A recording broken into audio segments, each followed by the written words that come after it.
Olá pessoal, tudo bom? A gente vai iniciar agora a segunda parte da aula sobre o futsal. A gente vai iniciar falando das faltas e infrações, certo?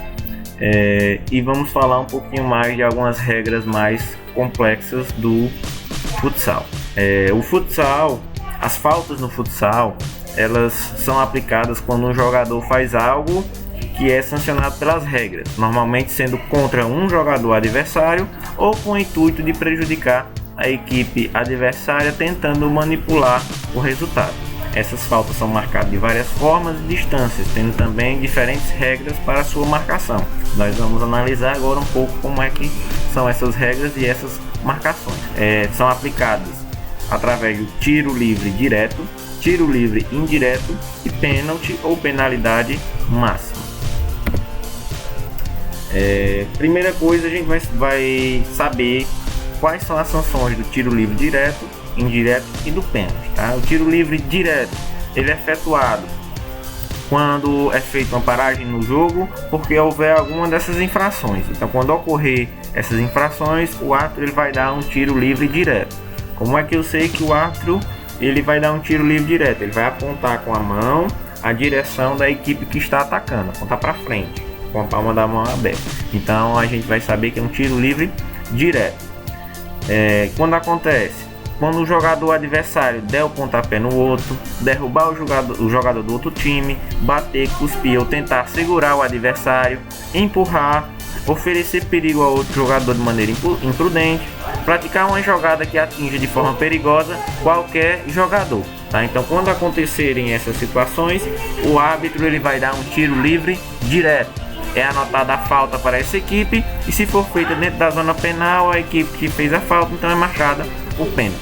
Então, se essa falta, alguma dessas ocasiões aí, foi feita dentro da área do goleiro, então vai ser marcado o pênalti. A gente vai falar um pouco mais sobre o pênalti lá na frente.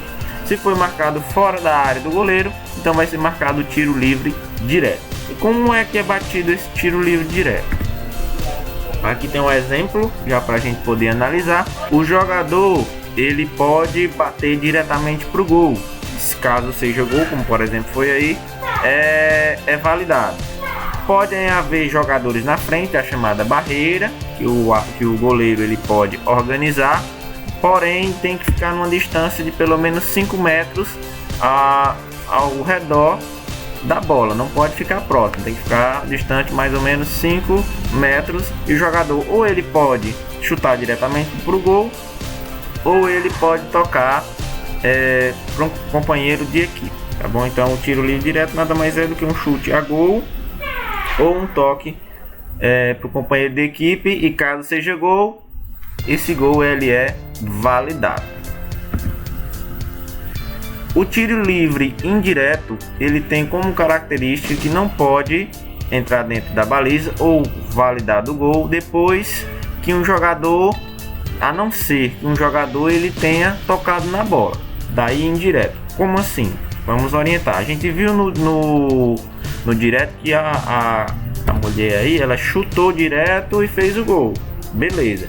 Se o árbitro ele tivesse dado um tiro livre indireto e tivesse acontecido isso daí, não teria sido gol, porque no tiro livre indireto precisam de pelo menos 2 toques de 2 jogadores diferentes para que a jogada ela seja válida, tá? Então, como é que eu sei que é um tiro livre indireto? Olhando para o árbitro, ele vai levantar a mão e permanecer com a mão levantada até o jogador efetuar o toque, tá? Caso seja direto e o jogador faça o gol, ele perdeu sua chance. Caso ele haja o toque e faça o gol ele é válido.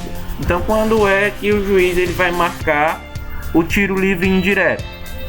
Quando o goleiro ele ficar com mais de 4 segundos dentro da área penal, aí o árbitro vai dar tiro livre indireto para outra equipe. Tentar retirar a bola das mãos do goleiro forçadamente, então é um tiro livre indireto. Prender a bola, tanto o jogador quanto o goleiro. O jogador caiu e prendeu a bola nas pernas, ou então prendeu abaixo da barriga, então isso também promove um tiro livre direto para outra equipe. Tentar enganar o adversário se passando por um companheiro de time, então o pessoal faz muito isso quando tá brincando. Ei, passa a bola para mim. sendo que você é do outro time. Se o árbitro ele vê isso, ele vai dar falta e a bola vai ser para outra equipe. Tentar retardar o tempo da partida de alguma maneira, impedir que a partida comece, impedir que o goleiro lance a bola com as mãos, ficar pulando na frente do goleiro, por exemplo, colocar a mão na bola intencionalmente e algumas outras a mais, mas essas são as mais importantes e as que mais acontecem, tá? Então, se acontecer essas coisas, o árbitro ele vai dar um tiro livre indireto para outra equipe. Vamos ao exemplo de como é batido, tá? Um jogador ele toca a bola e o outro vem e finaliza. Nesse caso o gol foi válido porque ele teve os dois toques. Caso ele tivesse chutado direto, não teria sido gol. Então o tiro livre indireto tem que ter pelo menos 2 toques antes da finalização. Nós temos agora a penalidade máxima ou o pênalti. Ele é efetuado quando um jogador sofre uma falta dentro da área de penalidade do adversário, sendo que, ao contrário das outras duas, tanto do livre indireto quanto do livre indireto, não tem barreira. Então o jogador ele vai bater direto para o gol, sem nenhuma barreira. Tendo somente 2 regras para quem vai efetuar a batida, tá? Primeira, o jogador que está a marcar só pode mandar a bola para frente. Então o jogador ele não pode mandar a bola para os lados nem para trás. Ele só pode enviar a bola para frente. Ele não pode tocar outra vez até que a bola toque em outro jogador qualquer. Então se o jogador chutou para o gol, bateu na trave e voltou, ele não pode tocar na bola novamente. Ele só pode tocar se, por exemplo, ele chutar, bater no goleiro e voltar. Aí ele pode voltar para ele pode tentar finalizar novamente. A bola estará em jogo, tá? Mas caso não, ele tem que somente efetuar o chute para frente. Ele não pode tocar a bola uma segunda vez, a menos que outro jogador tenha feito isso. Então temos um exemplo de um pênalti aí, não precisa dessa rodadinha, é só para o cara tentou enfeitar e nem o gol conseguiu fazer, tá? Mas o pênalti ele é batido mais ou menos dessa distância. É claro que a trave do futsal é um pouco menor e é só o jogador e o goleiro na hora da batida. Então vamos lá, sanções disciplinares. É o que acontece com os jogadores que cometem as faltas. Os jogadores eles podem ser advertidos com cartões, sendo amarelo ou vermelho. O amarelo significa aviso e se levar outro durante a mesma partida é mostrado vermelho e o jogador ele vai ser expulso. Se o jogador receber um cartão vermelho direto, ele é expulso imediatamente. Os cartões amarelos são mostrados nas seguintes situações. Caso um jogador entre na quadra antes dos 2 minutos da expulsão temporária. Como assim? Como é que funciona essa regra da expulsão temporária? Um jogador levou um cartão vermelho e ele foi expulso. O time ele vai ficar 2 minutos sem a presença de um jogador. Depois que se passarem esses 2 minutos, outro jogador, não que foi expulso, tem que ser outro, ele pode entrar no lugar do jogador que foi expulso. Caso esse jogador entre antes desse tempo de 2 minutos, ele pode levar um cartão amarelo. O jogador ele quebrar constantemente as regras do jogo, discordar por meio de gestos e palavras a decisão do árbitro, ter conduta antidesportiva, se dirigir aos árbitros, anotador ou cronometrista para reclamar de alguma coisa, impedir ou dificultar o reinício da partida, simular ou tentar enganar os árbitros durante o jogo, abandonar a partida sem autorização do árbitro, e um jogador que não seja o goleiro tentar defender a bola com as mãos para que sua equipe não sofra um gol. Importante, se não for uma chance clara de gol, o árbitro vai mostrar somente o cartão amarelo. Para os cartões vermelhos, são mostrados as seguintes situações: apresentar conduta violenta, jogo brusco grave, realizar gestos obscenos, grosseiros e ofensivos, ter 2 vezes na mesma partida um cartão amarelo. Então um jogador que recebe 2 cartões amarelos, ele ganha de presente um vermelho. Impedir com a mão a marcação de gol contra sua equipe, caso não seja o goleiro e a chance de gol ela seja clara. Cuspir em alguma pessoa, dar a entrada que possa comprometer ou machucar alguém, impedir de forma legal a tentativa de concluir o gol, ou um jogador reserva invadir o campo para tentar atrapalhar a partida.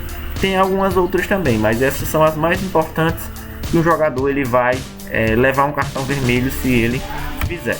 Então, alguns exemplos sobre o cartão amarelo: se dirigir aos árbitros ou anotador para reclamar de alguma decisão. Somente o capitão, que é o jogador que dispõe de uma braçadeira, ele pode chegar para os árbitros para contestar alguma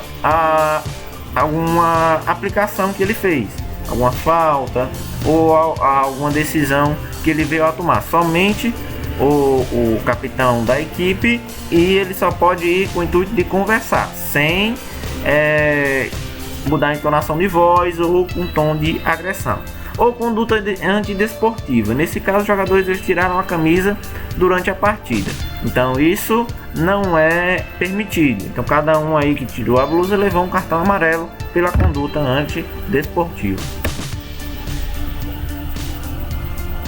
No caso de cartão vermelho, fizer jogo brusco grave, então o jogador aí limpou a sola do sapato no queixo do rapaz aí, então isso no futsal não pode, tá? Então é um cartãozinho vermelho. E realizar gesto obsceno durante uma partida, então ele aí mostrou algum dos dedos e isso não é permitido e ele pode levar um cartão vermelho. Aqui é somente uma súmula, nós iríamos precisar dela caso fôssemos fazer o nosso trabalho parcial presencialmente, o que não é o caso, mas só para vocês conhecerem o documento que é anotado tudo o que acontece no jogo, tá? Tem o nome dos atletas, quem fez o gol, quem levou o cartão, quem entrou e quem saiu da partida, horário de início, tá? Então na súmula é onde tem registrado todos os acontecimentos de uma partida de futsal. Então pessoal, é só isso, conteúdo de futsal. Nos vemos na próxima aula, certo? Dúvidas, vocês podem entrar em contato. Bons estudos para vocês, valeu!